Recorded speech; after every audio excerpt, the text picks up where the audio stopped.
Party में कुछ नेता ऐसे हैं जो कांग्रेस को बर्बाद करने पे तुले हैं। बीजेपी चाहती है कि कांग्रेस पार्टी हिंदू विरोधी सिद्ध हो जाए।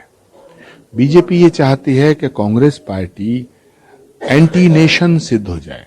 जो बात, जो काम बीजेपी चाहती है वही कांग्रेस के नेता कर देते हैं। कांग्रेस पार्टी एक बहुत बड़ी पार्टी है, एक देशभक्त पार्टी है।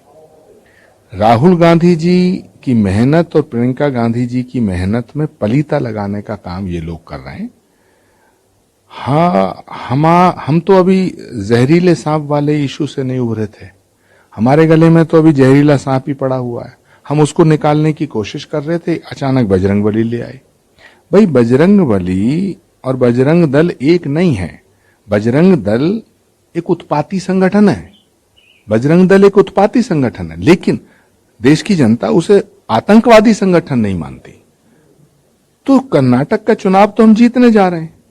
तो जब हम जीतने जा रहे हैं तो ये बेमतलब के मुद्दे मैनिफेस्टो में डालने की जरूरत क्या थी? तो मैं तो कांग्रेस लीडरशिप से ये अनुरोध करना चाहता हूं कि इस तरह के जो विषय हैं इनसे दूरी बनाएं, और मैनिफेस्टो में अगर गलती से कोई चीज मेंशन कर दी है तो उसको हटा दें। देखिए, ये विषय अब बीजेपी इसको मुद्दा बनाएगी।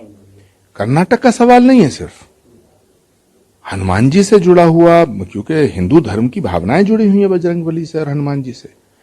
हालांकि ये बात ठीक है कि बजरंग दल, बजरंगबली दोनों अलग विषय हैं, लेकिन जो आम जनता है वो तो यही मानती है ना कि बजरंगबली के नाम पर बजरंग दल बना। तो ये हिंदू सेंटिमेंट्स का सवाल है। और मुझे लगता है कि कांग्रेस पार्टी को ऐसी बातों से बचना चाहिए जिनसे हिंदू सेंटिमेंट्स को ठेस पहुंचती है, जिनसे हिंदू भावनाओं को ठेस पहुंचती है, क्योंकि इस मुद्दे को बीजेपी पूरा राष्ट्रीय मुद्दा बना देती है। और कर्नाटक में हम जीतने की तरफ बढ़ रहे हैं, धीरे धीरे हम जीत रहे हैं। प्रियंका गांधी जो मेहनत कर रही है, राहुल जी मेहनत कर रहे हैं, सिद्धरमैया जी मेहनत कर रहे हैं, शिव कुमार जी का मैनेजमेंट अच्छा है वहां। तो कर्नाटक की जनता चाहती है कि बीजेपी के सत्ता को बदले, लेकिन अचानक में इस तरह के जो मुद्दे आते हैं इससे पार्टी को नुकसान होता है। देखिए, भूपेश बघेल जी आज चीफ मिनिस्टर हैं। अगर उनको लगता है कि बजरंग दल आतंकवादी संगठन है तो बैन कर दें, लेकिन कर्नाटक में हम चुनाव के बीच में हैं। दोनों अलग अलग बातें हैं।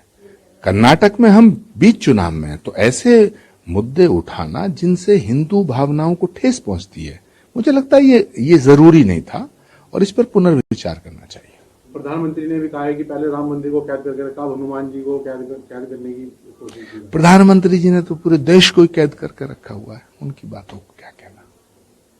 तो कहीं ना कहीं गुरु जी मुद्दों से नुकसान कहीं ना कहीं हाँ, मुझे लगता है कि ऐसे मुद्दों से कांग्रेस को कोई फायदा नहीं होगा। नुकसान कितना होगा ये समय बताएगा। मैं फिर दोबारा इस बात को कह रहा हूं कि कांग्रेस पार्टी को ऐसी बातों से बचना चाहिए जो हिंदू भावनाओं को ठेस पहुंचाती हैं। क्या मैनिफेस्टो चेंज होना चाहिए? अगर संभव है तो बदल देना चाहिए।